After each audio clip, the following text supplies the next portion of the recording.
Olá. Boa noite a todos. Eu sou a Joséphine Bourgois, diretora...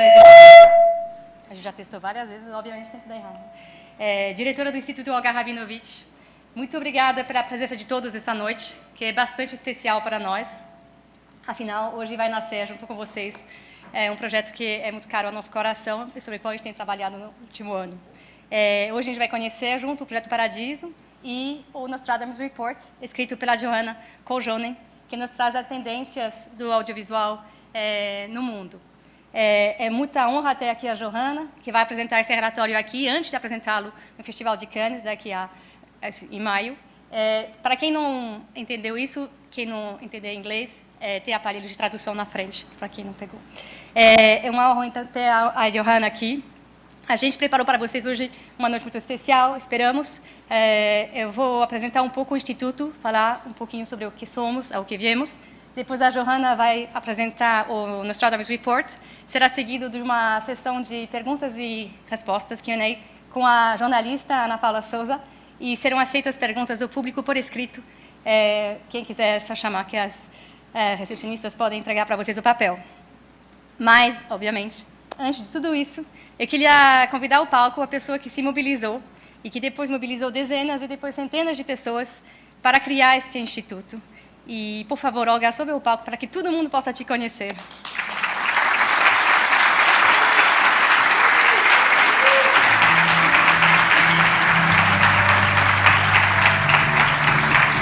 Boa noite a todos. Primeiramente, gostaria de agradecer a presença de cada um de vocês. Tenho plena consciência da vida atribulada em que o mundo contemporâneo nos insere e reconheço o privilégio e a honra de tê-los conosco neste momento tão especial. Estou bastante emocionada com esse momento. O que celebramos hoje é a realização de um projeto pessoal, nascido de um sonho singelo, inicialmente repleto de dúvidas e expectativas. Sabia que estava preparada para tentar mudar algo da realidade que vivemos, mas ainda não tinha claro com quais ferramentas poderia fazer isso. Entendi, em certo momento, que não há como realizar mudanças nos outros, e talvez nem nós mesmos, se não for partindo daquilo que nos toca profundamente. Dessa compreensão, chegar ao audiovisual foi um passo bem curto. A vida toda fui apaixonada pelo cinema. A força com que histórias bem contadas alteram nosso olhar diante da realidade, tendo o potencial de transformá-la, sempre me impressionou profundamente.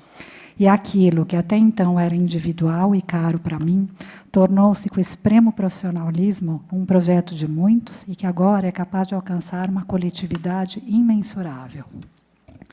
Estamos em um momento em que a identidade brasileira urge pelo seu reconhecimento, não só dentro de casa, mas também internacionalmente. O audiovisual é uma encantadora e potente ferramenta para que possamos reforçar essa identidade e, com ela, nos apresentar ao mundo. Acreditamos no potencial do audiovisual brasileiro como indústria criativa, uma atividade capaz de, ao mesmo tempo, construir cultura e identidade e gerar valores tangíveis e intangíveis para a sociedade. A arte é forte, potente e capaz de nos fazer questionar nossas certezas para construir uma nova realidade. Por meio dela, fazemos com que sonhos e ideais saiam de nossas cabeças para fazerem parte de um mundo transformador. O Projeto Paradiso quer ser o agente catalisador de nossas excelências, formando, capacitando e incentivando, juntamente com grandes parceiros, faremos com que as grandes histórias sejam contadas e engajem o público espectador. Agradeço imensamente a Joséphine Bourgois por todo o trabalho de conceituar o Instituto. E agradeço também a Roberta Corvo, minha fiel escudeira no Instituto e na vida. Obrigado a todos. Fique aqui um minuto. Fique aqui. Eu aqui queria sair do meu lugar como diretora do Instituto e me juntar a vocês para agradecer a você, Olga, nesse momento que a gente está vivendo no Brasil e fora, a arte como nunca precisa de apoio e o seu gesto, a sua vontade, a sua iniciativa é um fato marcante. Então, eu queria mais uma vez agradecer a você a honra de estar aqui com você nesse projeto, mas também em nome das pessoas que estão nessa plateia. Hoje tinha uma matéria que falava um oásis num deserto. Enfim, a gente realmente está precisando. Muito obrigada, Olga. Parabéns. Se quiser, pode voltar. Ainda nos agradecimentos, antes de começar, eu queria agradecer a presença dos nossos conselheiros, o Denis Misny, a Débora Ivanov, a Silvia Cruz, a Maria Ângela, o Matias Mariani, que não pôde estar aqui hoje, e o Marcelo Gomes, que também está lá no Recife, me está acompanhando pelo Facebook, que nos ajudaram muito nesse percurso, e todas as pessoas que nos receberam para conversar conosco, para ajudar a conceituar esse instituto. Vendo muito deles aqui nessa sala agora, e é uma honra tê-los aqui hoje para ver o resultado desse esforço no qual vocês participaram. Também queria agradecer a equipe, a Ana Lobac e a Camila Morten, que estão incansavelmente trabalhando nesse evento e nesse projeto também comigo. Vinheta.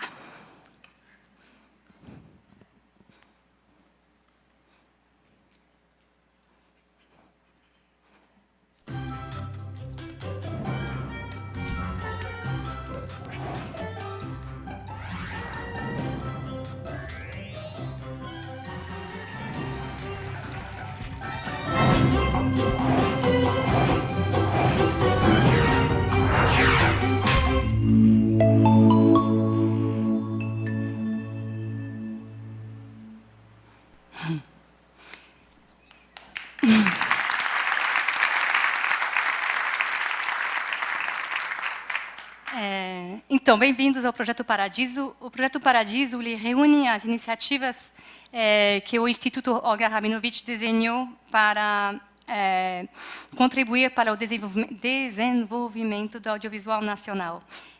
A gente considera que a gente quer alcançar, a gente quer ter relevância, a gente quer gerar impacto. E, para isso, quando a Olga me chamou lá atrás, a nossa primeira iniciativa foi de buscar, junto com vocês, com os profissionais do setor, quais eram as dificuldades e os gargalos para entender como que um instituto privado, sem fins lucrativos, podia se posicionar para fazer a sua contribuição, fazer a sua parte. Então, a gente saiu entrevistando muita gente, como eu falei, bastante deles estão aqui hoje, tentando pegar pessoas de todos os elos da cadeia para fazer essa pergunta. Quais são os problemas, os gargalos, as dores, e o que você acha que deveria acontecer para isso, de alguma forma, melhorar? E, a partir desse diagnóstico, que foi amplo, onde a gente ouviu muita coisa, aqui estão algumas das palavras mais recorrentes ao longo dessas 80 entrevistas, a gente aprendeu muito. Foi um processo de aprendizado muito rico, e algumas coisas sobressaíram. Foi se traçando como um retrato falado do audiovisual brasileiro. As pessoas iam falando e estava aparecendo um rosto para a gente. A gente resumiu aqui alguns itens que foram mencionados, a questão da indústria, que ainda precisa virar uma indústria, da questão do público e dos filmes, das obras, nem necessariamente chegar ao seu potencial máximo de audiências, a questão da formação, isso foi uma coisa recorrente que a gente ouviu muito, a falta de conexão da formação com as práticas de mercado, a falta de formação dos profissionais, tanto que já estão no mercado há pouco tempo, tanto até os que hoje estão aí para dar aula, mas gostariam até de buscar um lugar para eles também renovarem suas ferramentas. A questão do roteiro, que foi uma questão muito citada, só que, obviamente, existem ângulos de vista muito diferentes do que quer dizer isso, o problema do roteiro brasileiro. E, ao mesmo tempo, uma sensação que havia muito talento a valorizar nessa área do roteiro. A questão da diversidade, ou da falta de diversidade, pesquisas recentes da Ancine ajudaram muito a evidenciar isso, de raça, de gênero, geográfica. A questão do potencial de internacionalização, que também a sensação é que ele é maior do que hoje ele é explorado. E a questão, obviamente, dessa transformação que todo mundo, que essa indústria está vivendo no mundo, que coloca, que obriga todos a se reinventar, e no qual o debate sobre formação de público precisa também ser repensado. E o elo esquecido, que é da preservação e do restauro. Obviamente, isso é tudo que a gente aprendeu, não havia como a gente abarcar todas essas questões, mas para a gente elas sempre ficam como um entendimento macro desse mercado. E, a partir daí, a gente definiu uma missão nossa. A gente decidiu que onde a gente queria atuar e no apoio à criação de grandes histórias que se conectam com seus públicos. A gente acha isso uma missão fundamental do audiovisual, mas que para acontecer, talvez havia uma contribuição possível. E a gente tomou uma outra decisão, que é que a gente não vai ser um fundo que vai apoiar a produção de mais obras audiovisuais. O que a gente entendeu é que a verdadeira riqueza do audiovisual nacional são vocês, são os talentos por trás, que fazem girar a indústria. E são esses talentos que precisam ser valorizados, amparados, e é para eles que a gente desenhou os projetos que a gente fez, que a gente pensou, desenhou no Projeto Paradiso. Então, como vocês vão ver depois, esse é nosso público-alvo. A gente quer apoiar esses talentos potentes para fazer um cinema de qualidade e de alcance. A gente se vê, então, como um catalisador de talentos, com uma missão de alimentar, gerar uma rede de talentos. A gente, a partir daí, elencou alguns princípios para essa atuação. Eu falei o primeiro, que eu acho que é o mais forte, ele acabou indo até para nosso slogan, junto com o nosso logo, apoio aos talentos, mas isso realmente, eu acho que foi uma decisão muito importante que a gente tomou lá atrás. A gente entende também que a gente quer talentos em busca de renovação dos seus olhares, das suas ferramentas, e também em busca de ferramentas de inovação frente aos desafios postos globalmente. Visando, claro, também a geração de negócio, ou seja, no cinema tem essa especificidade de ser a junção de uma arte com um negócio, essas duas frentes têm que conversar. Tudo o que a gente pensou, a gente idealizou sempre em conexão com o que a gente ouvia do campo. E tudo o que a gente for fazer, a gente quer implementar em parceria com as entidades e as pessoas que estão fazendo sua contribuição, fazendo o seu trabalho. A gente não quer se sobrepor, a gente não quer ser mais um, a gente quer ajudar quem faz a fazer mais e melhor, se possível. Então, tudo o que vocês vão ver aqui foi pensado, desenhado, co-criado com pessoas e entidades, e é com elas que a gente vai implementar essas ações. Aonde a gente decidiu realmente atuar dentro desse panorama, a gente escolheu duas áreas, que é o início e o fim da cadeia. A gente entendeu que era onde uma contribuição era mais precisa, até vendo a falta de investimento que havia nessas duas áreas, que é o roteiro e desenvolvimento, de um lado, e esse desafio de fazer chegar as obras aos seus públicos. Então, tudo o que a gente vai falar daqui para frente tende a atender sempre essas duas áreas. O nosso foco, portanto, é o tempo criativo, qualidade criativa, de um lado, e a busca por uma inteligência em audiências que permita que essa qualidade toda que se vê no processo criativo também já integre, desde o T0, esse pensamento de como fazer essa obra chegar ao maior número possível de pessoas ou às pessoas certas. Esses são, então, os dois campos que a gente vai atuar, buscando, obviamente, essa integração entre os dois. A gente teve o prazer, então a gente está lançando hoje o Projeto Paradiso com 3 eixos programáticos, 3 programas. O primeiro é a incubadora Paradiso de Roteiros. O segundo é um programa de bolsas para talentos do audiovisual. E a terceira é o eixo que a gente está chamando de formação e geração de conhecimento.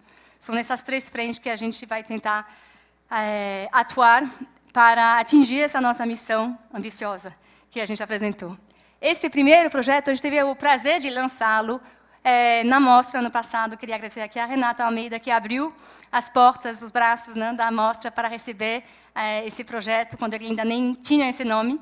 E ele consiste num apoio a roteiristas e produtores envolvidos em filmes de ficção ou no formato seriado também, que recebem uma bolsa, o roteirista recebe uma bolsa mensal por 6 meses para apoiar no seu trabalho, ele poder se dedicar a ele.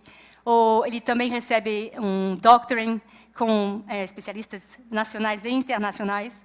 O produtor também recebe coaching para pensar na comercialização e internacionalização do seu produto. E depois eles participam de rodadas de negócio e de workshops de formação de desenho de audiências. Esse é o conceito. Como que funciona?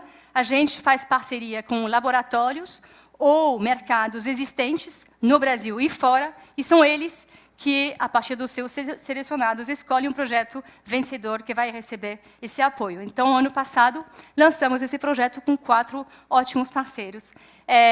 O mercado de ideias audiovisuais, que tinha acabado de ser criado na Mostra, selecionou um projeto. O BR Lab, que já existe há 8 anos, o Rafael não está aqui hoje, mas também queria agradecê-lo, ele está em Paris. O laboratório do SESC, Novas Histórias, que, afinal das contas, é o laboratório mais tradicional de roteiro aqui. Queria também agradecer aqui a Carla Esmeralda, que abriu as portas desse laboratório incrível. E o laboratório Cena 15, que acontece lá no Ceará, em Fortaleza, criado pelo Sérgio Machado, Karim Ainuz e Marcelo Gomes. Esses 4, então, selecionaram cada um projeto. E a gente tem hoje o prazer de contar com alguns talentos na sala. A Índigo, que ganhou pela mostra com o projeto Um Pinguim Tupiniquim, a Jaqueline Souza, que está aqui também, com o projeto Incubo, do Laboratório do SESC, o Bruno Ribeiro, pelo BR Lab, Carioca, e o Yuri Queiroz, pelo Cena 15. Parabéns a eles e obrigada por estar aqui hoje e também um pouco o momento de vocês brilharem.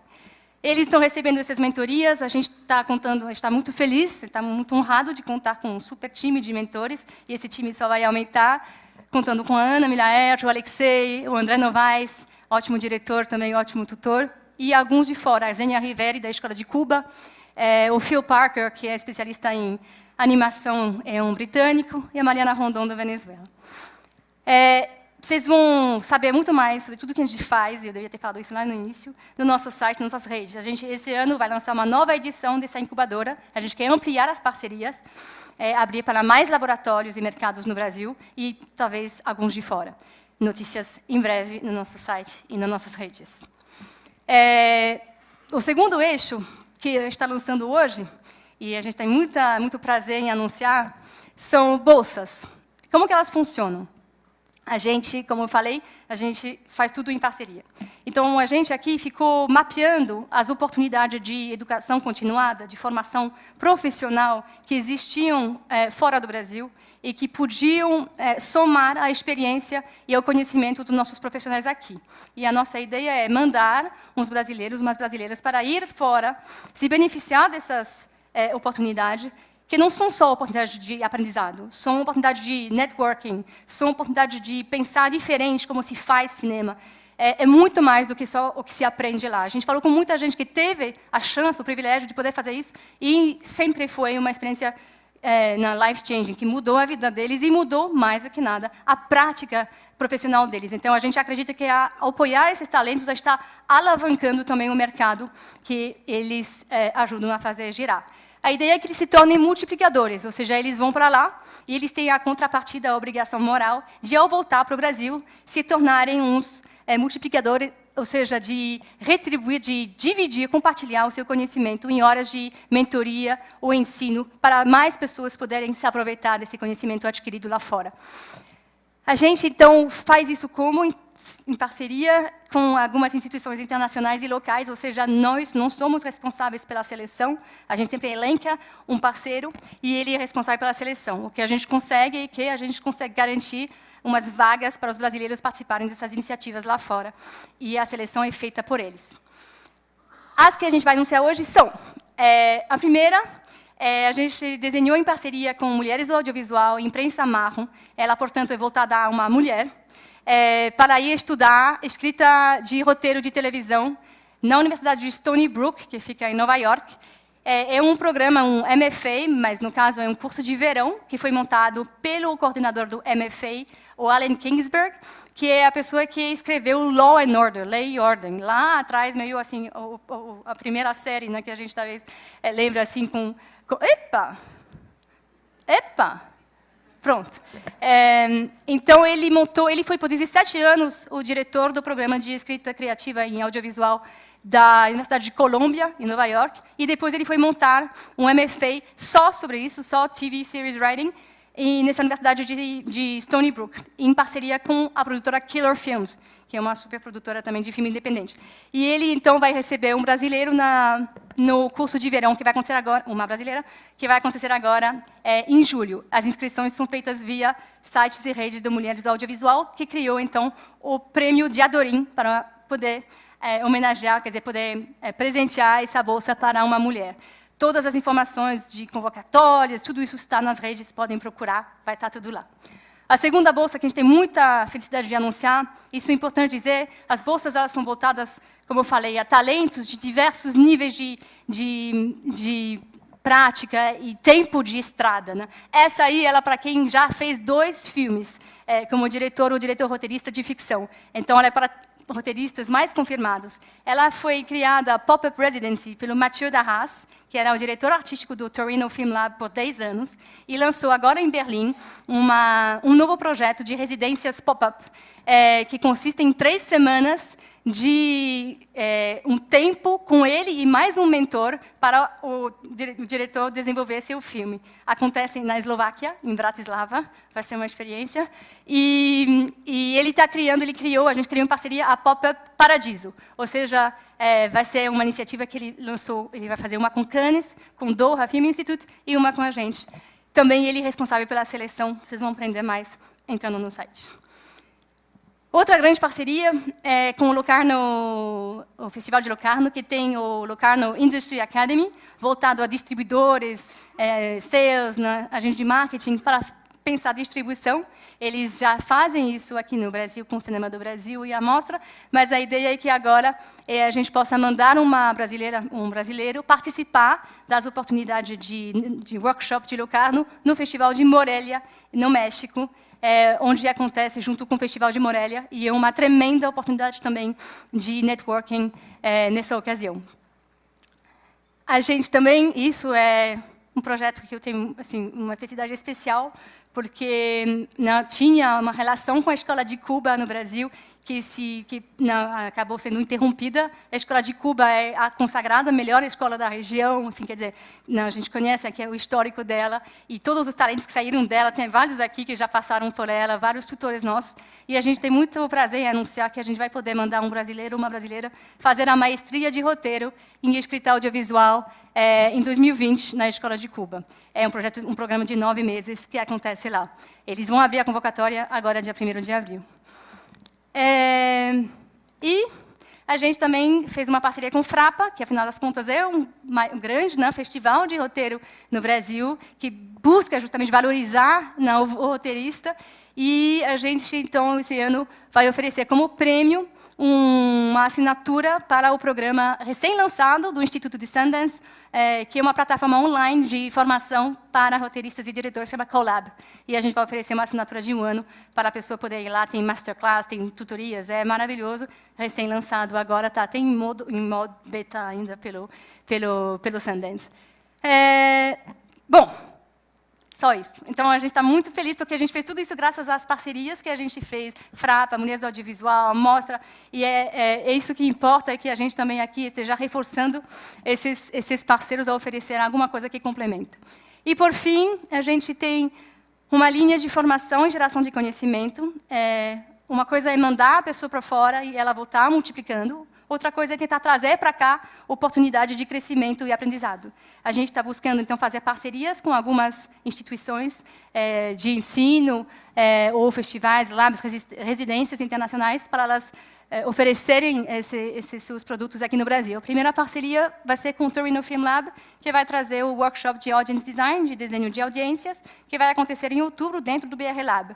Os nossos 4 projetos selecionados da incubadora são diretamente selecionados para participar, mas será também aberto a outros projetos para serem selecionados e participar dessa oportunidade de aprendizado. É um dos workshops mais consagrados de Torino, esse de Audience Design, e é bem legal. E a gente também deve promover, com o BR Lab, uma oficina, um seminário internacional para discutir a questão de construção de audiências nesses tempos que a gente está vivendo. A gente está anunciando isso também, daqui a pouco haverá mais informações divulgadas. É isso, a gente busca realmente contribuir, ou seja, a gente quer apoiar no sentido certo, buscando ter algum tipo de impacto na vida desses profissionais, para que, ter essa exposição com formação e informação, o mercado como um todo possa se beneficiar com isso. E os projetos tenham depois mais chance de se inserir no mercado aqui e, se possível, também, obviamente, no mercado internacional. A gente busca incentivar essa preocupação também. A gente gostaria de ser uma rede de talentos ativa, da gente sempre alimentar essas pessoas. Uma vez que você entra no Projeto Paradiso, nunca mais vai sair. A gente quer ajudar você, acompanhar seu sucesso, acompanhar suas dificuldades. Esse é o nosso propósito. E conectando esse Brasil com o que acontece de mais legal, de mais interessante lá fora, a gente acha isso também uma missão muito importante. Também é por isso que a gente gostou, enfim, pensou em trazer aqui hoje a Johanna Kojonen. A Johanna Kojonen, ela escreveu o Nostradamus Report. Quando a gente foi à rua fazer a nossa pesquisa, a gente mal sabia que isso tinha um nome, que era uma metodologia do Nostradamus Report, que é assim que eles fazem. Ela vai lá e ela pergunta para os profissionais do setor: o que você acha? Para onde está indo? O que está acontecendo? O que você acha que é uma boa pergunta para se fazer agora, para ter relevância daqui a 3 ou 5 anos? E a gente achou importante trazer ela, porque a gente se identificou com essa metodologia, 2, porque a gente acha que é óbvio que a gente tem que pensar o que a gente faz aqui em função do que as tendências globais estão dizendo sobre a direção que esse mercado está indo. E muitas vezes, a gente também ouviu muito isso, no nosso dia a dia, a gente não consegue muito parar para levantar a cabeça e falar assim, ups, mas o que está acontecendo? E a gente acha que trazer aqui a Johanna para a gente falar 2 horas sobre o que são as grandes tendências, né? E essas perguntas sobre onde vamos estar daqui a 3, 5 anos, é importante a gente fazer essas perguntas. E a gente achou que não tinha ninguém melhor do que ela para nos ajudar a fazer essas perguntas certas. Aqui a gente não traz... O Instituto, o Projeto Paradiso não visa trazer nenhuma resposta, só queremos ajudar a fazer as boas perguntas. Então, por favor, agora, Johanna Kojonen.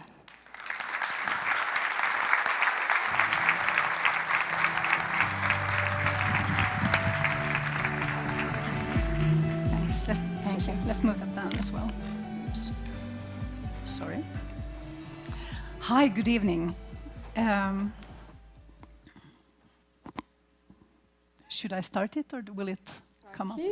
Como que vai funcionar? I will start Bem, by vou apologizing começar for not pedindo speaking desculpa the most por não beautiful falar a language língua mais which is bonita do yours. mundo, que é a sua, And I really e don't, eu so you should não probably sei go grab mesmo. one of Então, those por favor, headsets now, peguem because os I fones, porque eu falo rápido, up in desculpa. Finland in the Eu cresci na 1980s, Finlândia na and década then the de idea of ever 80, traveling to e a Brazil ideia was de an viajar para o absurd Brasil dream. era So I didn't learn um sonho Portuguese, absurdo. I'm Então, eu não aprendi Thank you português. Me so much desculpa. to the Muito Institute obrigada for pelo inviting me and Instituto making this dream real. por fazer esse sonho se I'm tornar sorry again, realidade. for Desculpe what I did. novamente pela língua. Yes, actually, I Bom, feel like Josephine said, como a Josephine a little falou bit already about what the Nostradamus report sobre o is. relatório What Nostradamus, we tried to describe tentamos descrever os próximos 3 a 5 anos que vai acontecer no setor audiovisual. Ela é encomendada e produzida pelo mercado nórdico de cinematografia, que é também apoiado pelo Festival de Filmes de Gotemburgo, e também temos colaboração financeira, que sem ela não seria possível. Então, previmos o futuro, sim. Então, o futuro é aterrorizante na área audiovisual. Então, eu fiz algo para ajudá-los a memorizar. Não é o relatório Nosferatu, das pessoas acham, e às vezes a gente acha que o Netflix é um pouco como um vampiro. Também não é o relatório de Nostradamus, apesar de eu ser um fã de ciência científica, mas não é também. Nostradamus era um físico do século XVI. Ele disse que podia ver o futuro. Talvez ele estava usando algum tipo de drogas psicodélicas, mas não é o meu método. Eu tenho outro método. Tem outro método para saber do futuro. Então, o que fazemos? A gente rouba.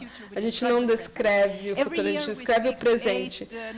Todo dia falamos de 8, 9, 10 pessoas em posições estratégicas na indústria, que significa que a decisão que eles estão tomando hoje no trabalho, em seus escritórios, somente em longa-metragem, geralmente dura 3 anos, 5 anos para fazer um filme. A decisão que eles tomam já estão moldando a realidade de todos. Então, você tem que saber quais são essas pessoas, quem está na frente dessas tendências. E você pode ler sobre essas pessoas no relatório. E todo dia lançamos esse relatório deve demorar no máximo 2 horas para ler. Tomamos cuidado para não ser muito técnico. Você não precisa saber todas as palavras, a gente explica o que elas são. Você é um especialista no que você faz no filme, você não precisa saber o que todo mundo faz. Então, tentamos explicar numa linguagem acessível. O relatório sempre pode ser baixado de forma gratuita. Por que 3 a 5 anos? Nosso escopo é de 3 a 5 anos e vemos tópicos diferentes a cada ano. Os próximos 3 relatórios, mais ou menos, continuarão sendo úteis para você. Esses são os tópicos do relatório de hoje. Hoje vou falar basicamente sobre 2 desses tópicos, sobre o que está acontecendo com o financiamento público e também sobre streaming. O que está acontecendo com o streaming, o que é muito. Mas, para contextualizá-los, eu vou falar sobre um ponto importante de um dos nossos relatórios anteriores, para lembrar você que, apesar de sermos um setor em crise, e apesar de um dos nossos especialistas ter dito, bom, a gente sempre está em crise no audiovisual, começou na década de 20 a crise no audiovisual. Essa é a nossa narrativa sobre nós mesmos, isso é verdade. Então, temos que lembrar-nos que também estamos vendo no meio de um boom imenso na produção de filme e TV. A produção de TV está sempre melhorando. Esses são apenas os números dos Estados Unidos, crescimento de 2002 para 2017, em número de diferentes séries dramáticas. Isso está projetado para continuar crescendo, não sei por quanto mais tempo, até uns 5 anos aproximadamente. Então, vendo isso, apenas o panorama dos Estados Unidos já é algo que engaja um público muito grande ao redor do mundo. Então, esse gráfico é do Stephen Fallows, ele é britânico, você pode achar o trabalho dele no website dele, stevefallows.com, e esse gráfico dele mostra o desenvolvimento dos ingressos vendidos e dos títulos lançados anualmente nos países de 2000 em diante. Então, se a gente visualizar os números dos Estados Unidos, aqui temos a linha azul, que são os ingressos, eles vendem um pouquinho menos de ingressos, e o número de títulos aumentou. Dobrou ao mesmo tempo. E aí temos os números britânicos, os números de ingressos basicamente o mesmo, até um pouquinho melhor que os Estados Unidos, que representa bem o panorama geral na Europa. E aí também o número de títulos aumenta ainda mais. Você não precisa ser um matemático para entender qual que é o problema. Vimos essa tendência em quase todos os mercados. E a pergunta é, quais são esses títulos que são lançados? Bem, muitos de filmes norte-americanos, claro, mas muito crescimento é do cinema local. Nós estamos fazendo muito mais filmes do que antes. O que acontece é que quando lançamos nosso conteúdo local no nosso mercado, a gente faz com que se torne muito difícil comunicar. Num país como a Espanha, França, Reino Unido, que são países que produzem muito cinema, a média é 4 lançamentos locais por semana. No Brasil, aproximadamente 3 títulos por semana. Claro, não são todos. Essa é a média. Às vezes é 7, às vezes não.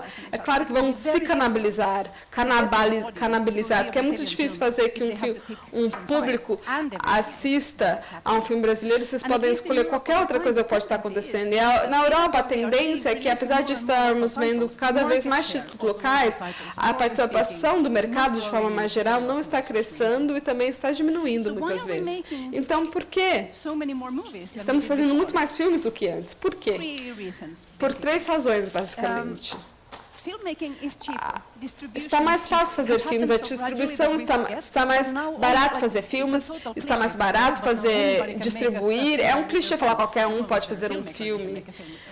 É um clichê falar isso. Ninguém vai ser um diretor se você puder fazer um filme com o seu celular. Isso é um fato. Mas o fato é que a tecnologia está mais barata. Ou também as plataformas de streaming estão investindo em filme. Isso também coloca mais dinheiro no sistema e tem muito mais dinheiro público nesse sistema nos últimos 10 anos devido aos incentivos fiscais para a produção. Estou mostrando a vocês esses números apenas para lembrá-los que a situação atual talvez não seja normal, mas qual é o objetivo? Quando a gente pensa nas ameaças do setor, temos que fazer tantos filmes quanto fazemos hoje, ou seria ok fazer a quantidade de filmes que fazíamos 5 anos atrás? Talvez a gente não esteja usando os recursos, claramente não estamos usando os recursos de uma forma sustentável. Então vamos lembrar que eu posso continuar falando, talvez o objetivo não seja fazer o máximo de filmes que fazemos hoje, mas sim queremos duas coisas. Queremos uma indústria, um setor de cinema sustentável, que produz filmes que o público de fato assistirá.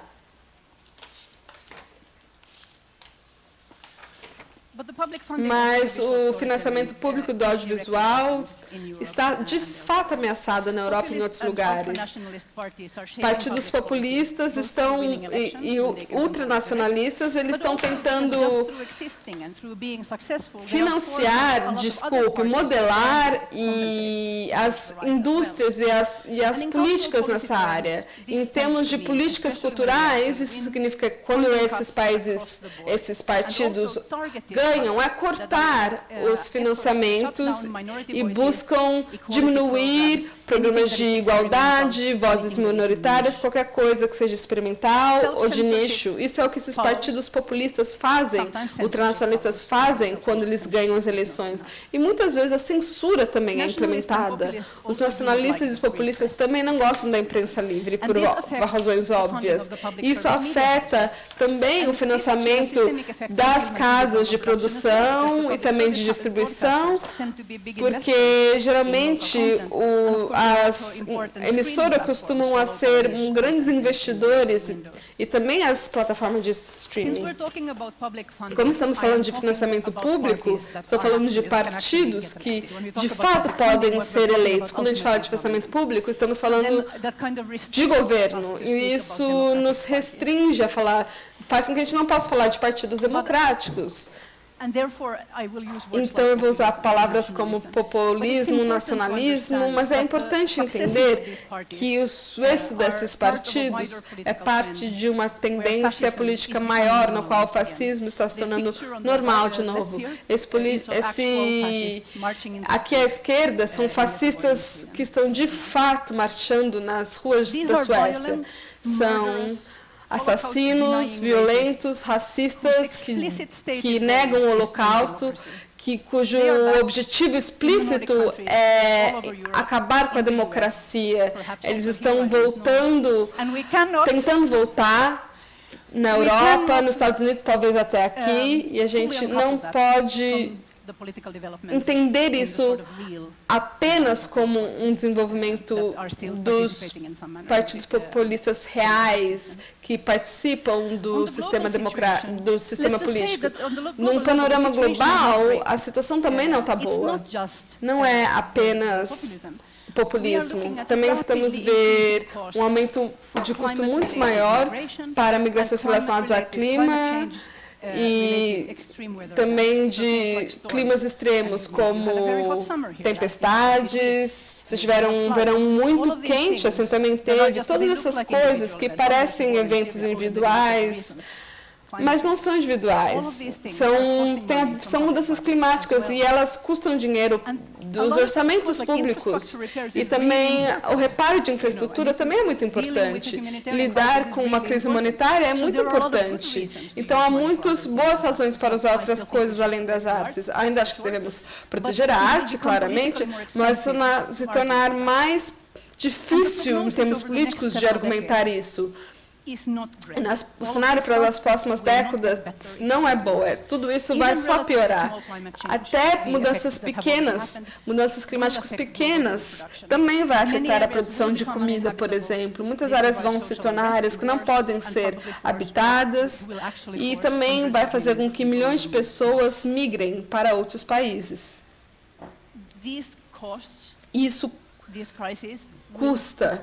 Essa crise vai pressionar o estado do bem-estar social e também, consequentemente, do financiamento das artes. Isso também está acontecendo no mesmo momento histórico, quando a automação vai mudar o mercado de trabalho de forma profunda. Mesmo a gente não tivesse uma crise humanitária acontecendo ao mesmo tempo, quando mudanças assim acontecem, as pessoas estão perdendo empregos, adivinha quem ganha as eleições? Os populistas. Isso é o que acontece. Então, aqui o tema do Festival de Gutenberg esse ano foi o Apocalipse, e está muito em convergência com o nosso relatório. De 10 a 15 anos para trás, de 10 a 15 anos daqui para frente, no melhor cenário, a classe média vai ser muito diferente. No pior cenário, minhas crianças, suas crianças vão ver 2 bilhões de pessoas mortas devido às mudanças climáticas. Essa é a escala do que temos aqui. Não podemos separar o futuro da indústria cinematográfica do futuro do mundo, e há razões artísticas e morais para isso. É o que está certo, é o certo a se fazer, ter essa consciência. E quais histórias são importantes? Depende muito de qual época você está vivendo, mas financeiramente, em termos financeiros, temos que não preocupar com isso. Quando a classe média não está estável, quando não há acesso para financiamento público, não há negócio para nós. Esse é a infraestrutura da produção e do mercado. É mais fácil ser um artista no mundo em paz do que um mundo em guerra. E fala novamente essa ideia, nós na artes podemos nos parabenizar porque temos financiamento público para a arte, mas é porque a arte é uma vacina contra o fascismo, se temos arte não vamos ter fascismo, agora temos uma resposta. Talvez essa não seja toda a resposta, porque temos a arte livre hoje e ainda tenho nazistas e fascistas e populistas ganhando as eleições. E essas 2 fotografias são momentos icônicos da história da arte, que deveriam ter já acabado, mas estão voltando à relevância. E temos aqui também, por exemplo, uma exibição do modernismo, e também temos o Leni Riefenstahl, que é um grande narrador, um grande diretor, que resolveu colocar as suas habilidades em prol de uma agenda da morte. Os populistas sabem contar história, porque os populistas eles apelam às preocupações do público e eles sabem criar tensões dramáticas em suas narrativas. Nas suas histórias, o monstro sempre é o outro, uma ameaça contra a conformidade, que a obediência é boa. E a obediência em si, de que este é o seu ponto de vista, é para que a gente continue resistindo e manifestar a multiplicidade de representações e vozes. Outra razão é meramente ética. No inglês temos essa frase que é sem impor. Se não há imposto, não há representação. Então, se eu posso pagar impostos, eu também devo ter direito a representar, a me sentir representado ou representada. Isso serve para artes também. Devem ser representações realistas sobre histórias da sua vida, representações simbólicas e icônicas sobre suas agendas e seus sonhos e sua vida. Isso é um balanço no qual o entretenimento popular é tão importante quanto o cinema de autor, até mais importante devido ao seu alcance. Um ano atrás, quando eu lancei o relatório em janeiro, mostrei uma foto da Pantera Negra e falei, esse filme lançou vai fazer $1 bilhão. As pessoas não acreditaram, mas eu também não previ que ia concorrer ao Oscar como o melhor filme. Isso para mim foi uma surpresa, mas esse foi o impacto que esse filme teve. Esse filme chegou a $19 milhões norte-americanos. Eu acho que se você lançou um filme local em qualquer lugar do mundo, nas últimas 3 semanas, você odeia esse filme. Mas também temos que ver o que eles fazem de certo, visualizar o que eeles fazem de certo. Temos que parar de pensar sobre filmes que representam de forma errada um determinado público. Nós não fazemos isso para ser legal, a gente faz isso para mostrar que o público está muito além do setor quando se trata dessas questões. E a linguagem que usamos é muito interessante. A gente fala que eles se desempenham em excesso. Jordan Peele acabou de lançar um novo filme e todo mundo fala, shocker, como que isso...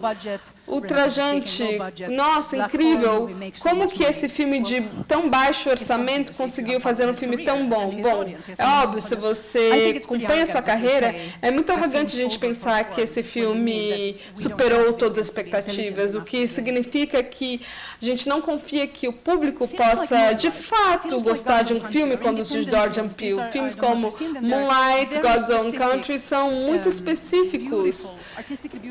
Filmes artísticos específicos, duas abordagens temáticas gay, mas contadas de formas muito diferentes. Muitas pessoas também falaram, muitos heterossexuais não vão querer ver esse filme. E olha, os heterossexuais quiseram sim esse filme, porque são histórias excelentes sobre situações muito específicas, de locais muito específicos, vidas muito específicas, e é assim que a narrativa se torna universal. O que é um herói, o que é dignidade, o que é humano, o que é construtivo, o que é amor, o que é esperança.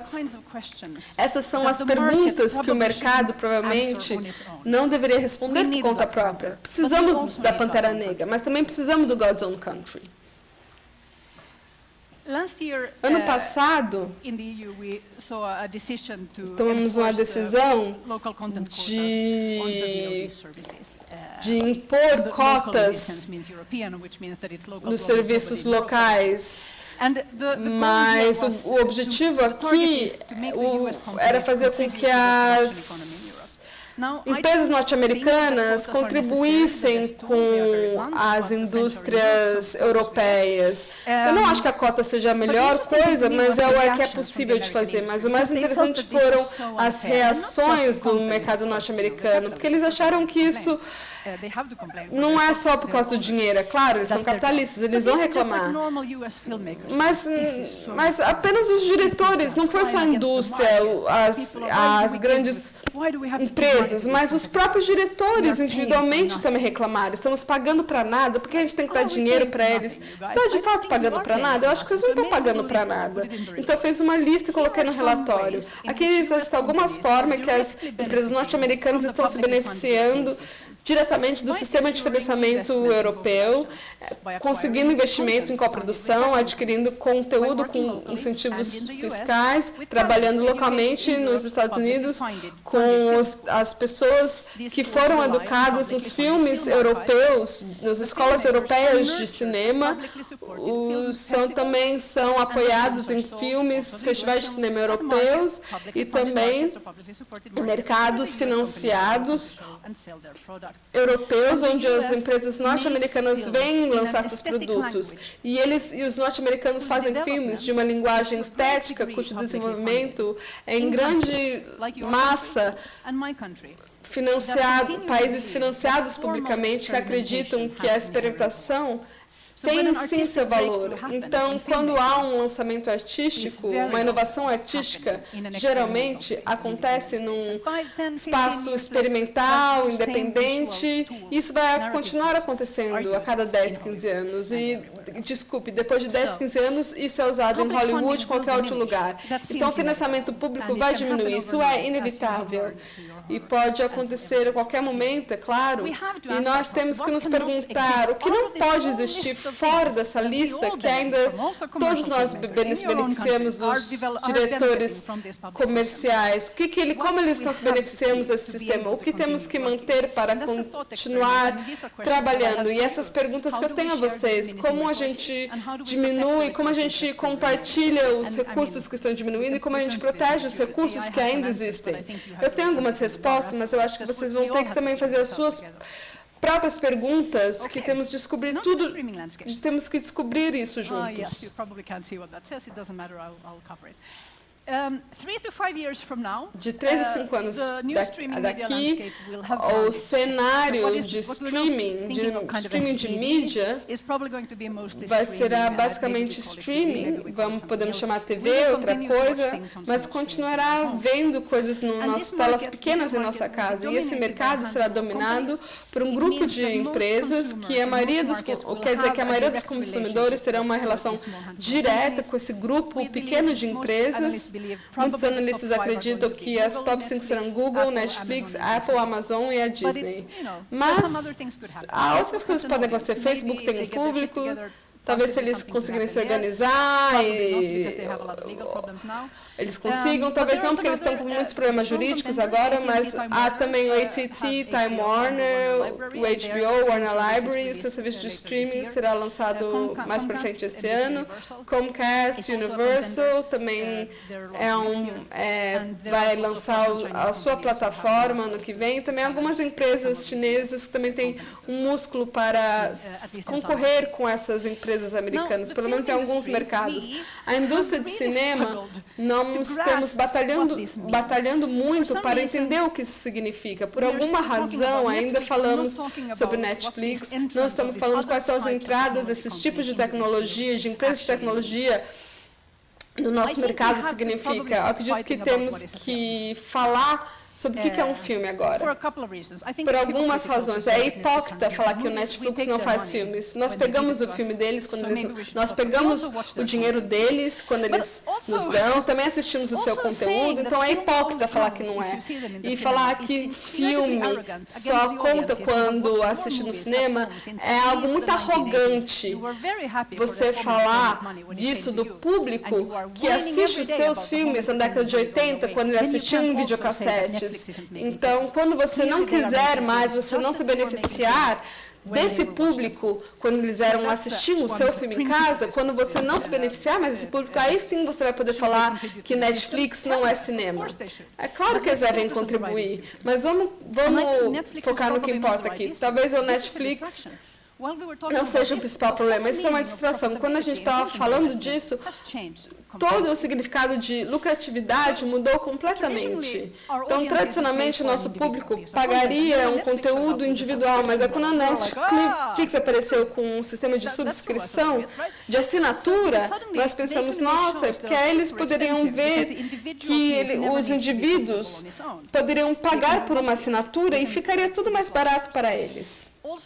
E também eles queriam ter um domínio total do mercado, então resolveram fazer conteúdo. E ano passado, a Netflix levou 10,36 bilhões de dólares em dívida. E o prognóstico é que isso funciona para eles. Tem tantas assinaturas que se eles não errarem nessas assinaturas, eles vão poder pagar essa enorme dívida que eles têm, eles vão começar a lucrar. Mas no futuro, a Netflix vai ter que ganhar mais do que ganha. E aí eles ganham dinheiro com assinatura e gastam com a produção. É um modelo até simples. Isso não é um problema para esses novos concorrentes. A Alphabet, que é dono da Google, e todas essas empresas que estão vendo são empresas que estão no top 10 em termos de capitalização de marketing, não de mídia, mas de qualquer empresa no mundo. São os novos concorrentes. A Apple e a Amazon. E a Amazon também estão entre as top 20 mais lucrativas do mundo, empresas mais lucrativas do mundo. Então, em termos práticos, eles podem ter suas divisões de conteúdo, executá-la. E aqui temos Fox, Disney. A Disney e o Fox agora deve ser o dobro. E aqui, mas não importa. O que dá para ver aqui é a proporção do equilíbrio das finanças dessas empresas. Então, a Netflix é um serviço digital que tem o seu objetivo é ter o máximo de assinantes que puderem ter. O Facebook e o Google têm a mesma ideia de negócios, querem capitalizar o máximo que podem os seus serviços. Mas a diferença é que eles vendem também anúncios e nós somos o produto. Outras empresas, essas outras empresas, geralmente empresas de tecnologia, têm um modelo completamente diferente. Vamos ver um pouquinho delas. Então, a Amazon tem o Prime Video. Quando você se torna um assinante da Prime, você não assina apenas ao serviço de vídeo. Você se torna um membro dos programas da Amazon. Então, se torna muito mais atraente para você ter o frete grátis, você pode comprar qualquer tipo de coisa, compras, brinquedos, comida, online na Amazon. Então, você gosta, por exemplo, dos filmes do Tolkien, e aí você quer comprar o produto dele, então você se torna uma assinatura do Prime. Se você já assinou o Prime, você também pode ter a comida entregue para a sua casa, isso é muito legal, e aí você vai comprar muito mais coisas da Amazon. Ano passado, alguns documentos internos foram vazados, relatados pela Reuters, falam de 2014 e 2017. Um quarto das novas assinaturas do Prime vieram por causa do conteúdo de vídeo. Um quarto. E hoje é provavelmente uma porcentagem maior. A estimativa é que a Amazon está conseguindo $1 bilhão por ano só com as assinaturas do Prime. Então é um negócio muito bom para eles. Aí eles vendem os produtos deles. E usar o conteúdo para vender outras coisas, como comida, iPhones, não é uma ideia nova. A Disney não é uma empresa de tecnologia no sentido tradicional, mas por muito tempo são muito mais do que uma empresa de mídia, muito mais que o estúdio. Eles têm serviços de merchandising, licenças, parques, o que contribuiu muito para a estabilidade da empresa Disney. Na década de 80, eles não conseguiam fazer um filme que fosse lucrativo, mas eles conseguiam se manter vivos com os parques e com as mercadorias, e com as suas camisetas, etc. Só que a Disney adquiriu recentemente 3 empresas que mostram que eles entendem sim os seus negócios. A Pixar, que produz muitas coisas, produtos criativos num mercado que dizem histórias originais não contam mais. Claro que conta, se você produzir uma boa indústria, e isso também fez com que eles dominassem as bilheterias. E não é só isso. As pessoas estão tão investidas emocionalmente nas marcas e nos personagens da Disney que elas tatuam esses personagens no seu corpo e fazem com que seus filhos amem seus filhos tanto quanto eles amam. Essa é uma empresa com um plano de 100 anos. Eu ficaria feliz que o governo tivesse um plano de 5 anos. Então, é algo a se pensar, sabe? Isso é antes da Fox ter entrado nisso. Esse ano a Disney vai lançar o Disney Plus, seu serviço de streaming, e você fazer a alavancagem desse relacionamento, eles vão estar presentes na casa das pessoas e ter acesso ao cartão de crédito das pessoas. Então, tentar mensurar o sucesso da Disney com relação às suas assinaturas, receitas, etc., isso é irrelevante, porque o atrativo de geração, o branding, a tatuagem no nosso corpo, é isso que importa nesse caso. Empresas assim sempre vão ter muito mais dinheiro que a gente. Qualquer talento que eles quiserem, eles vão conseguir esses talentos para eles. Isso não quer dizer que eles vão ter sucesso num nível artístico, talvez não tenham tanto interesse em desafiar o domínio da Netflix, e talvez alguns desses efeitos colaterais sejam bons para a gente, porque muitas vezes eles tinham um modelo que eles faziam conteúdo e aí depois eles licenciavam a sua mercadoria, mas agora eles podem fazer isso diretamente e se relacionar diretamente com os consumidores, mas de repente eles queiram então ter parcerias com o cinema brasileiro. Então, pode ser algo benéfico para nós. E aí se torna um pouco mais complicado quando a gente pensa que a Google e a Amazon também ganham muito dinheiro vendendo o conteúdo de outras pessoas, porque você pode comprar filmes no YouTube e coisas assim. E aí você vai assistir esse conteúdo no seu hardware, na Apple TV, por exemplo. Isso não é a sua televisão. Então, talvez, de fato, eles não tenham tanto interessados em ser o novo Netflix, porque seja mais lucrativo para eles substituir todos os seus provedores de TV a cabo. Não sabemos, porque isso é muito complexo. Ainda vamos descobrir isso. Não sei, eu vou pensar sobre isso. Eu não acho que estão tentando nos reunir. Não é a questão aqui. É só que, como parte de fazer negócios, eles também precisam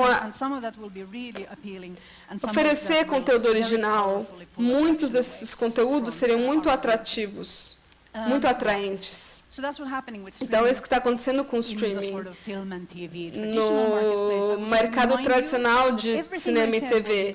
E tudo que eu disse se tornar irrelevante se essa indústria de mercado, essa indústria de TV e cinema, não conversar com o seu público. Então, aqui um exemplo que eu peguei do meu Facebook. Então, no meu Facebook, eu vi esse post da Reddit no Facebook, que era um clipe curto sobre 3 minutos sobre um Twitch stream, e o Twitch stream era um cara fazendo um streaming ao vivo da sua casa, não estava nem jogando nenhum jogo, apenas conversando com a internet, e aí ele dormiu, e a internet é muito interessada quando isso acontece, e as pessoas então assistiram isso. Nesse clipe você pode ver o homem acordando, e ele dormiu por 3 horas, com um público muito intenso na internet. Aí ele acorda, ele olha e vê a tela, e ele vê que as pessoas estão dando dinheiro para ele, porque é um modelo de negócio nesse Twitch.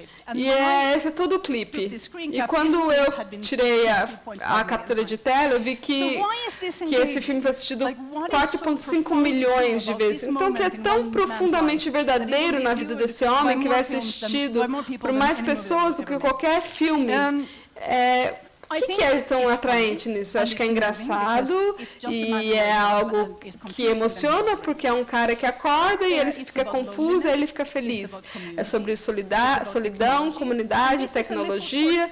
Isso é um filme curto sobre como as pessoas que gostam desse tipo de filmes curtos vivem hoje. Fazemos filmes para as pessoas com quem são essa vida? Não digo um cara solitário na internet, mas as pessoas... A gente faz filmes para as pessoas que estão no Twitch? Não sei, mas temos que fazer essa pergunta sobre qualquer público, grupo de públicos. Se você não sabe o que é o Twitch, volte para casa e faça sua lição de casa, que esse é o seu público. Se a gente fizer a bagunça, ou se a gente não conseguir entender isso, não haverá mais cinemas. Então, em 2017, maio de 2017, o Ringling Brothers, Barnum Bailey Circus, fez sua última apresentação depois de 140 anos de trabalho contínuo. Antes do cinema, o circo era o entretenimento das pessoas, da população. O fato de que o maior circo do mundo, mais icônico do mundo, acabou, não significa que o circo acabou. Na verdade, você pode até argumentar que, em termos artísticos, o circo está cada vez melhor. Aqui é uma foto do Cirque du Soleil, em Broadway, onde as pessoas pagam $150 para uma bilheteria, algo muito lucrativo, mas também é muito claro que a função cultural do circo mudou nos últimos 200 anos, bem como a função cultural da ópera, que um dia também era algo bastante popular nos últimos 400 anos. E a mídia cultural também passa por esses ciclos, e isso também se aplica a nós. Isso é o que queremos dizer. Porque as pessoas amam conteúdo audiovisual, elas fazem conteúdo audiovisual todo dia, elas amam e consomem muito, continuam consumindo cada vez mais. Mas quando estamos falando de filmes de ficção, mais especificamente, temos que entender e saber o que aconteceu também com essas mídias, com essas culturas. E o desafio central é que, quando falamos do setor de cinematográfico, talvez hoje a gente seja o setor, mas normalmente não somos uma indústria. Geralmente são grupos pequenos brigando por migalhas e somos incapazes de concordar com algo, mesmo quando temos interesse em achar uma solução para todos. E por que não conseguimos ainda nos chegar a uma conclusão? Porque no curto prazo as pessoas estão ganhando dinheiro, mas aí isso quer dizer que a gente fica só brigando por migalhas, a gente não pode mais ser assim. E temos problemas na digitação, na transformação digital, e quais são as regras que vão ser do streaming da internet e por aí. É compreensível que isso seja difícil, mas nós vivemos com iPhones há 12 anos agora, com YouTube há 14 anos. Temos que parar de fingir que isso é algo totalmente novo. Temos que discutir no nível nacional, no nacional global, no escopo global, nacional, europeu. Quais comportamentos o público já escolheu, quais são as pressões que as indústrias multinacionais estão sofrendo, que tipo de apoio precisamos, que tipo de regulamentos precisamos para que as indústrias cinematográficas continuem forte.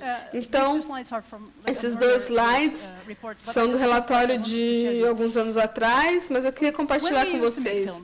Quando a gente fazia filmes, e quando a gente fala de filmes, às vezes eu fico preocupada quando a gente ensina cinema na escola, é basicamente como a gente imagina esse processo. Temos um artista que fala que história quero contar, o que eu estou sentindo, qual que é a minha visão artística? Sim, é isso. Aí temos que ir até o meu produtor, temos que ir até o produtor, e qual a versão do filme que eu quero fazer e que eu vou conseguir dinheiro, vale a pena fazer, sim, então vamos fazer. E aí fazemos o filme e a gente dá para alguma outro grupo completamente diferente, e a função deles vender, comunicar e distribuir esse filme. É assim que costumava ser. Alguém fazia algo com o meu filme, e aí algum público vai assistir o meu filme. Basicamente, qualquer filme que você fizesse era assim que funcionava. Era previsível. Agora, um novo cadeia de valor mudou e você tem que fazer várias coisas no início. Você tem que se perguntar que histórias são interessantes, relevantes, divertidas ou não foram contadas. E o que eu quero fazer é uma dessas histórias, é um filme. Eu quero fazer um filme porque eu sou um cineasta, ou porque às vezes a história devia ser uma série online, uma web series. E quem vai ser o público interessado nesse filme que eu vou fazer? E onde está esse público? Porque se eu não sei onde o público está e quem é o público, eu não consigo saber como monetizar a atenção desse público. E não necessariamente esse público estará no cinema. Então a gente tem que saber como monetizar esse filme para conseguir um plano de financiamento para o meu filme. Financiamento sempre foi monetizar a atenção. Aqui antes havia só uma resposta, agora há várias respostas. Mas toda a comunicação e a conexão com o público tem que acontecer no mesmo processo da produção. A distribuição, a venda, todo o processo vai estar funcionando concomitantemente com a produção do conteúdo. Então, estou terminando aqui e eu vou falar aqui o que está escrito no relatório. Quando você vai concorrer, quando sempre tem competição que vai produzir conteúdo de ótima qualidade, sempre vai ultrapassar você, quando vai ter mais dinheiro que você. Quando falamos da importância da curadoria, o que queremos dizer é selecionar devido à relevância. A relevância vai impulsionar, encorajar, direcionar todos os mercados, as mídias, o nicho, as assinaturas de gênero, subscrição, o seu cinema local de arte e qualquer tipo de distribuição de sistema de cinemas, de filmes. Ainda não tem, mas que teremos, sim. Isso vai também ocorrer. Isso também terão como base a relevância. Há tanto conteúdo hoje em dia que ninguém precisa assistir nenhum conteúdo merda hoje em dia. Você sabe quando vai fazer um projeto, você sabe que você tem que fazer algo, que você não deve perder um tempo da sua vida nisso. Se você sabe que esse conteúdo não vai dar certo, pare, porque você não conseguir fazer com que esse conteúdo conteúdo funcione, você não vai poder conectar com o seu público. Filmes experimentais é diferente, mas você está fazendo um filme e você pensa, eu não sei se eu não está seguro sobre esse filme, então não faça o filme, porque senão você não vai conseguir mais se conectar com o seu público. Então, a relevância tem muitos benefícios comerciais, como você pode ver no filme como os filmes da Marvel. A relevância tem muitos benefícios comerciais, mas no fim, queremos ser relevantes, não porque a gente quer ganhar mais dinheiro, mas porque isso permite com que a nossa arte impacte e marque o mundo. Os populistas são ótimos contadores de histórias. Claro que vocês não obteriam êxito, mas eu acho que vocês são melhores ainda. E eu tenho certeza que nós aqui nessa sala somos muito melhores contadores de histórias do que muitos dos populistas que obtêm êxito têm. Então, temos que contar diferentes tipos de história, outras histórias. Temos que falar sobre as nossas almas, sobre comunidade, não conformidade, complexidade, falar sobre amor. O público está certo para isso. O público é tão inteligente, ele desesperadamente querem isso. E eu acho que vocês vão poder, sim, oferecer isso ao público. Obrigada.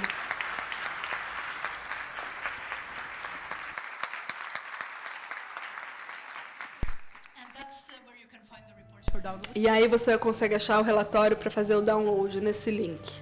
Boa noite. Good evening. I have a translation thing. Yes. I have a translation thing. Okay. I think we get shares as well. Yeah, me too, but... Yeah. Oh, yeah, we have. Successful. Yes.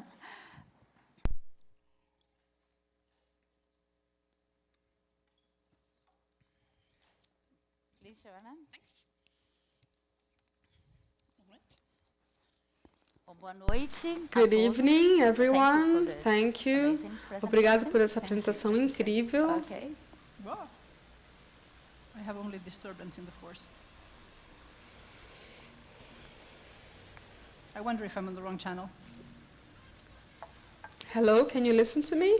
I'm not hearing anything. Bom, eu It's maybe preciso because falar you're not português speaking. para a tradutora poder falar inglês. Está funcionando? Is it working, Joanna? Can you hear? Não? No? Can I get another one? Maybe. Mitch, which channel should I be on? I may have accidentally pressed it. Yeah. Bom, vou aproveitar para lembrar. So I'm going to vocês remind que a you gente vai ter mais that ou we menos will meia hora have aqui half de an hour debate. here of A ideia debates, é que discussion. The façam umas idea perguntas is that I ask iniciais, some initial mas questions, peço que but vocês também please já vão feel fazendo free aí to as ask your questões que a gente questions vai so that receber we por can, we're going to receive your questions in writing on a Agora, piece of I don't paper. have the translation right now. I'm okay, sorry. so Let's work I'll with try English to until. make, yeah. Thank you. They'll bring me one soon. Yeah. Okay, it's and you mentioned here in the Você beginning mencionou of aqui your no início da sua presentation apresentação the amount of que a films quantidade that de they're filmes making que all over the vocês world. estão, que Yeah. estão sendo And feitos ao redor it's do the case in mundo, Brazil e é o as caso well. do Brasil também. Last year we Ano had passado, like 170 tivemos films. 170 filmes sendo And, realizados The most part e, na of maior them parte das vão tentar vezes, continuar, a maioria desses filmes most of these films, Yes. tem um número aqui, né, desses 170 filmes, 138 foram vistos por menos de 100 mil pessoas. No relatório desse ano, há alguns dos seus entrevistados que questionam esse número também.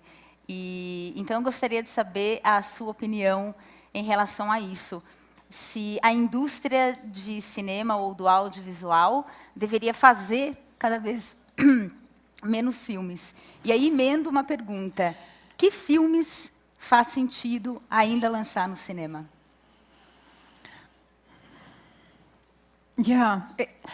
So it's very weird because we have é to think estranho about porque temos que pensar, we have to think about temos que pensar the landscape that we are in do and also the panorama landscape que that we are in. estamos e do qual poderíamos very estar. interested in Temos in interesse historical releases, nos lançamentos no cinema porque é assim que ganhamos dinheiro, as receitas geradas e que impactam o mundo é quando eles são vistos. Como qualquer filme que é exitoso, será muitas mais pessoas em casa, legalmente ou ilegalmente, mas muitas vezes ilegalmente.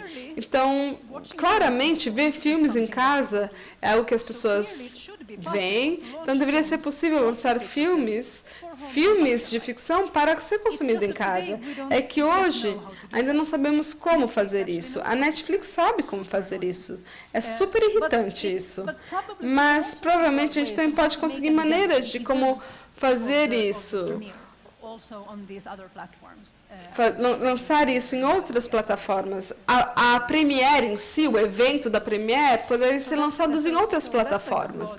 Então, essa é a resposta mais ampla, mas não necessariamente fazer tantos filmes assim. Alguns sim, menos. Talvez a gente faça assim menos filmes, porque a gente não quer fazer filmes ruins e às vezes queremos fazer filmes um pouquinho mais caros. Então, para isso, a gente tem que reunir dinheiro para esses propósitos, mas quais filmes? Bom, temos que aprender, infelizmente, porque não sabemos. Às vezes você quer pessoas que ainda não vão ao cinema, que vão ao cinema. E isso é algo que você pode ensiná-los a fazer. Se você tem novos grupos, novos públicos vindo ao cinema, isso é muito atraente, interessante, mas há grupos que não terão interesse sobre o conteúdo para, de fato, sair das suas casas e irem até o cinema. Então, aí não faz sentido para esse público em si. Aí seria gastar dinheiro à toa, e aí a gente vai ter que arranjar novas formas de conseguir isso. But part of the industry...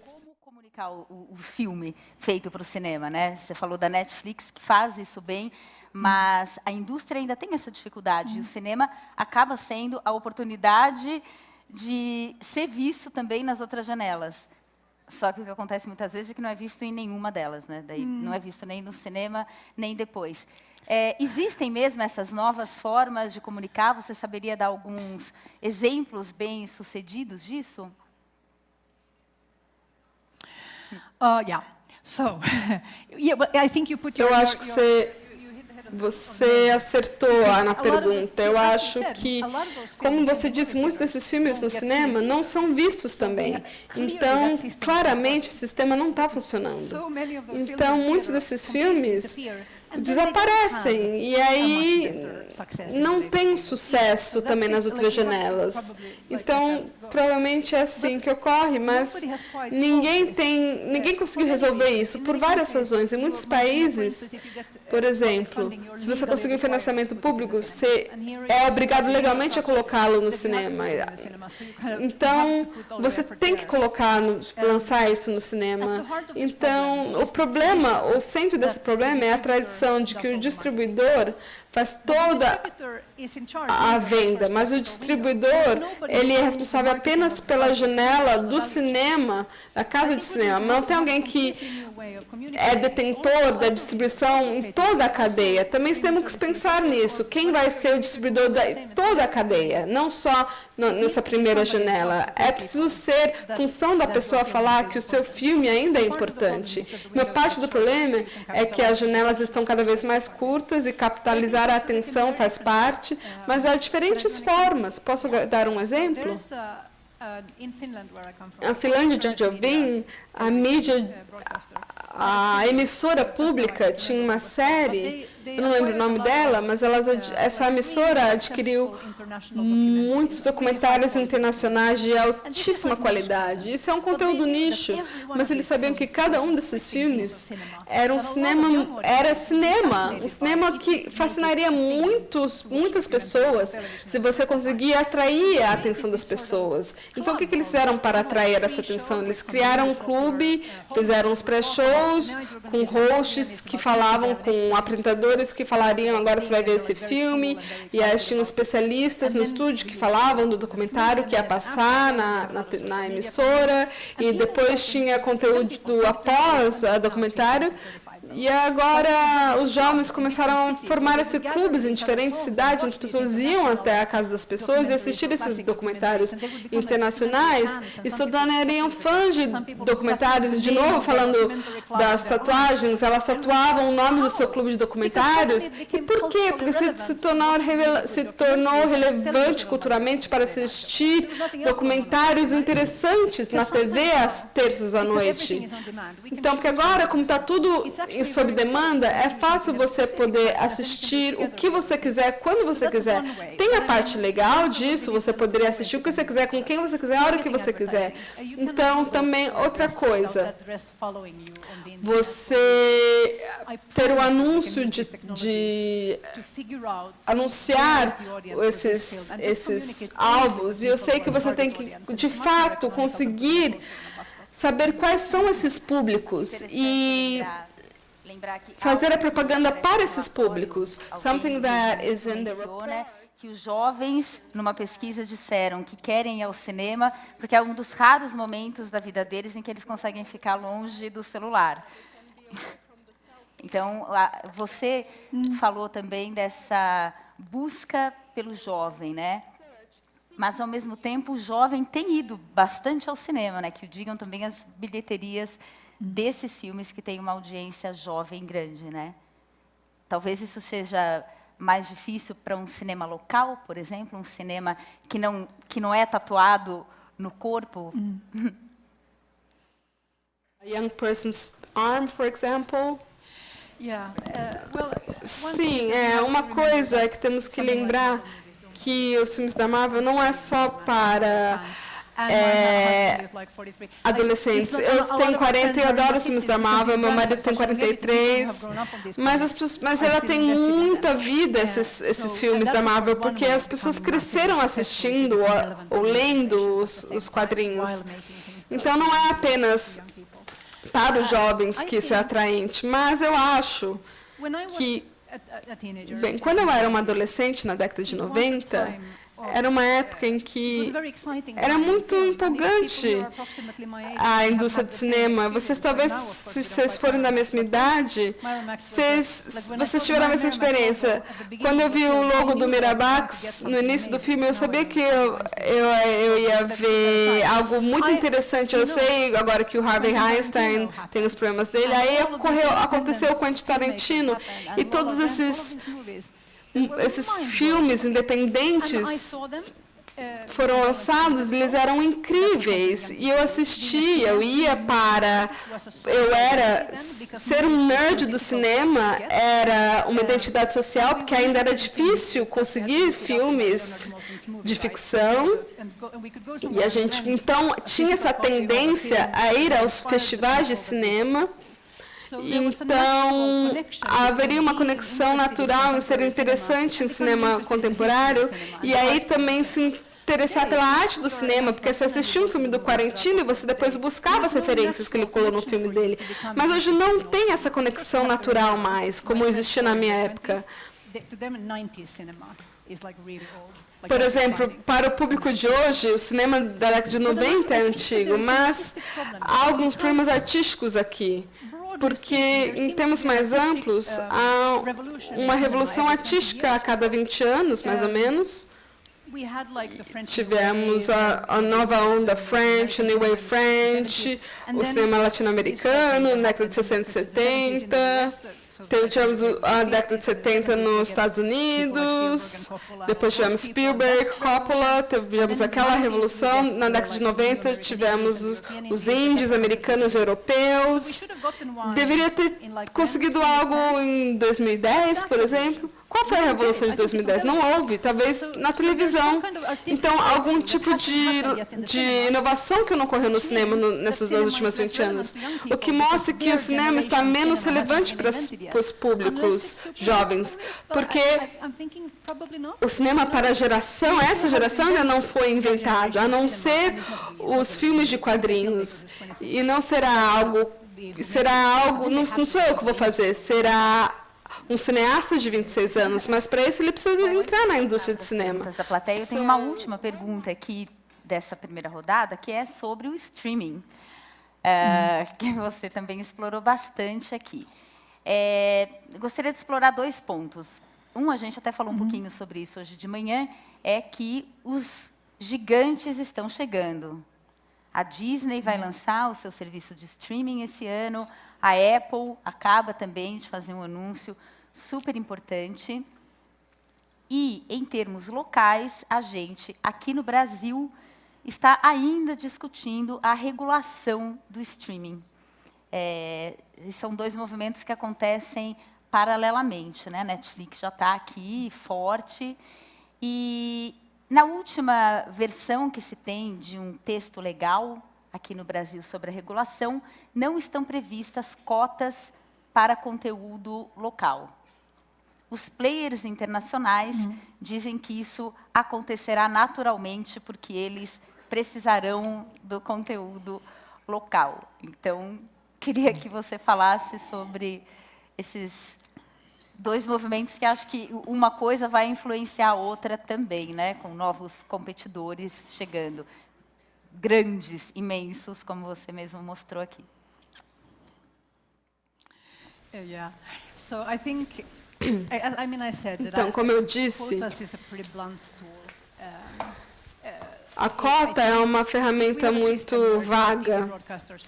Se a gente tem um sistema em que as emissoras são obrigadas a contribuir com as produções locais, isso também tem que ocorrer para outras plataformas que estão substituindo a televisão, senão a gente perde muito dinheiro. Então, tem a ver com ser justo e os diferentes tipos de plataforma que aparecem na nossa sala de TV, todas têm que ser tratadas da mesma forma, senão não é justo. Novamente, as cotas, como eu disse, são muito genéricas, mas quando você faz uma legislação ou tem um autocontrole, tradicionalmente não funciona. A gente tenta com o ambiente, meio ambiente, não funcionou. Tentou com melhores práticas e qualidade, também não acontece. Então, talvez a gente tenha que sim forçar a fazer isso. E todas as plataformas falam que precisamos do conteúdo local para se tornar popular, para a gente se tornar popular no Brasil, a gente vai precisar de conteúdo brasileiro. É verdade isso, porque hoje em dia todo mundo quer participação do mercado. Então temos esse período de 5 anos onde todos esses serviços de streaming vão jogar dinheiro em todos os mercados que eles conseguirem alcançar, para conseguir a maior quantia de mercado que eles conseguirem. Mas eles vão, no fim, conseguir a participação de mercado, o mercado vai se estabilizar e a competição vai diminuir. E aí eles vão precisar do conteúdo brasileiro? E aí, como é que faz nesse caso? Aí, eu acho que não faz sentido nesse caso, a não ser que eles façam que o conteúdo brasileiro se torne relevante em todos os outros mercados. Eles podem, mas eles vão precisar fazer isso para todos os mercados. E a gente não tem tantas horas assim para assistir o conteúdo. Então, a longo prazo, eu não acho que será requisitado que eles tenham todo esse conteúdo local. Mas o interessante é que desses players há espaço para 2 ou 3 players locais. Talvez a gente tenha arte, talvez a gente tenha os locais dos países nórdicos, não sei qual que são os equivalentes aqui. E é difícil que muitas dessas empresas fazem parte de multinacionais, mas talvez você tenha, sim, um player brasileiro que é bastante dominante, os 60%, em vez de... E aí teremos também os players nicho. Então, haverá, sim, espaço para esses players menores ou locais. Bom, vou fazer agora uma pergunta que veio da plateia. Q&A. Mais perguntas? Se eu financio o meu primeiro projeto independente, qual é o caminho para vendê-lo?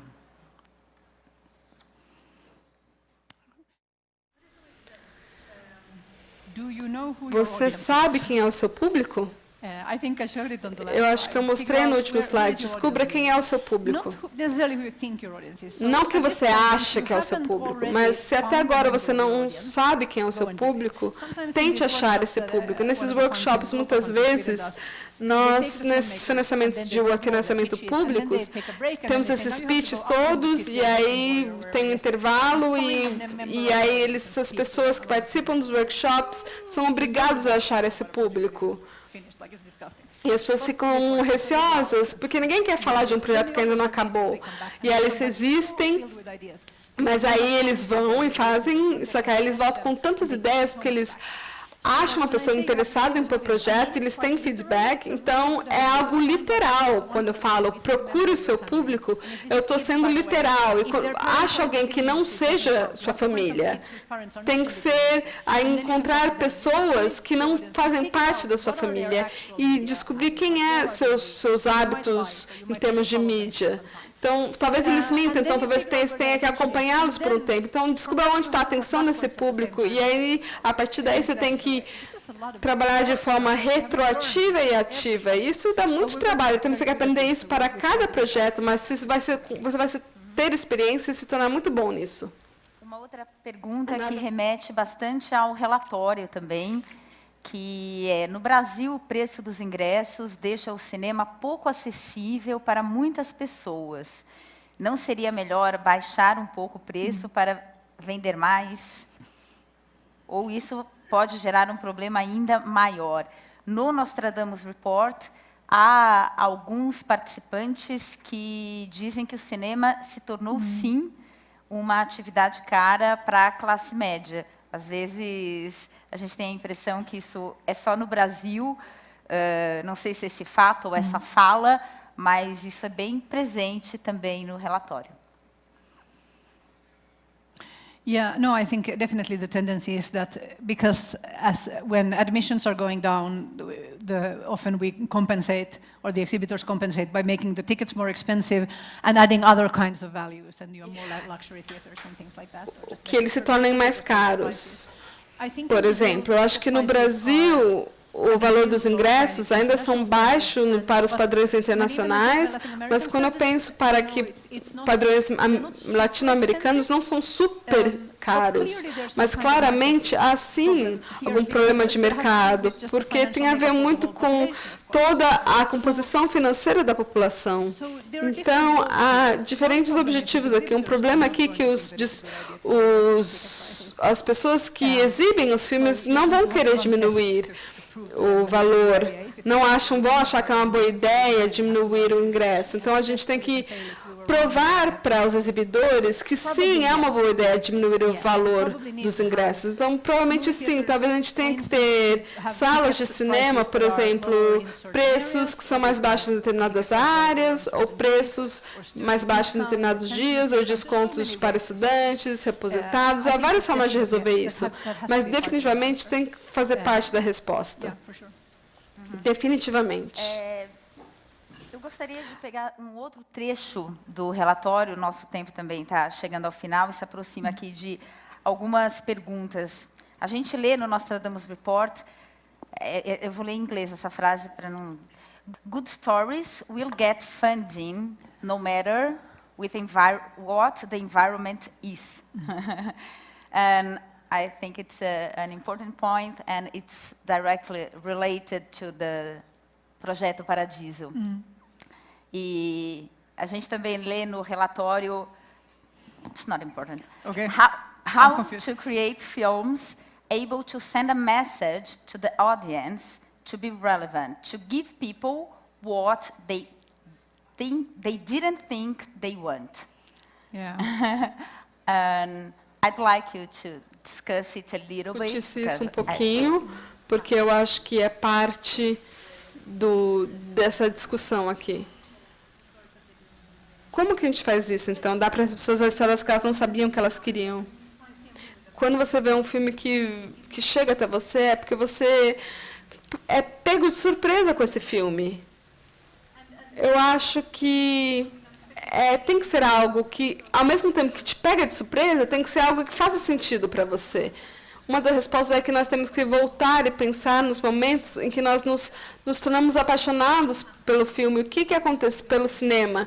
E o que aconteceu? Temos um gosto muito sofisticado e estamos envoltos de arte de alta qualidade? Claro que não. Provavelmente era algo físico mesmo, que mexeu com o nosso corpo.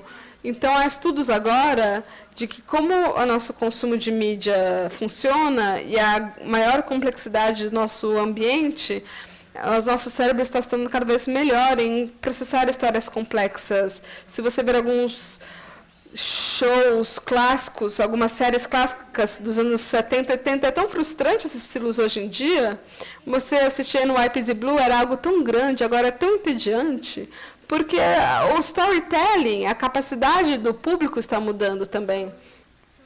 Então, temos que tentar saber qual é o próximo passo. Isso é difícil, porque estamos tão envolvidos e também condicionados pelos paradigmas no quais fomos criados, mas temos que confiar que as pessoas estão interessadas em experimentos. Isso também é para os financiadores, porque quando você fala, não, mas a pública só quer comédias light, ou as pessoas nunca terão interesse em cinema de autor, se você tem um chefe que fala, os jovens nunca terão interesse em cinema de autor, e é o trabalho dele fazer cinema de arte, você tem que mudar de empresa, porque eles já desistiram.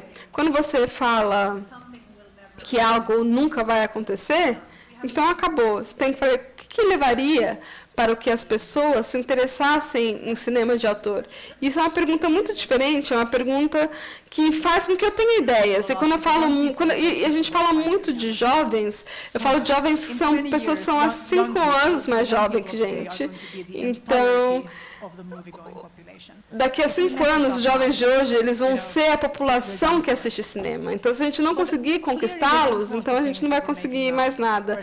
Claramente, eles não querem o que a gente está fazendo agora, ou não estão conseguindo, não temos fazer com que eles se conectem com o conteúdo, mas eles não são leitores de mente. A gente tem que dizer para eles, há algo no mundo que existe para você. Confie em mim. Isso foi feito para você, e aí vai ser o boca a boca. E há novas coisas também, uma coisa nova no mundo, por exemplo. É muito diferente comunicar antes do fato. Então, em qualquer ponto na história do cinema, eram filmes de boca a boca. Começaram pequenos, e as pessoas assistiram, amaram, e aí eles voltaram e chamaram seus amigos e amigos dos amigos. Nenhum filme fica no cinema por tanto tempo mais. A gente quebrou o sistema que fazia com que o filme pequeno se tornasse o filme grande. E não pode, claro que não vai estar no interesse do exibidor ter um filme de sucesso que seja uma surpresa o seu sucesso. Temos que criar um espaço no sistema de exposição, de exibição, para que um filme cresça ao longo do tempo, ou temos que comunicar de uma forma diferente, como, por exemplo, que haja exibições de graça 2 meses antes do lançamento. Eu não sei se vai funcionar. Não tenho 100% certeza que isso funcionaria, mas é uma das soluções. Alguém precisa saber antes de que eles amarão o filme para poder dizer a outras pessoas isso. Muito obrigada. Acho que o nosso tempo... nosso tempo está acabando para essa parte do evento, mas convido a todos para o coquetel que vai ter lá fora. E queria, em nome do projeto, agradecer mais uma vez a sua presença, Johanna. E, de verdade, isso é de verdade mesmo, não deixem de ler esse relatório, que realmente vale a pena, tem muitos insights, é muito complexo. Acho que ele reflete a complexidade da indústria. Read it. Thank you. Thank you very much. Thank you.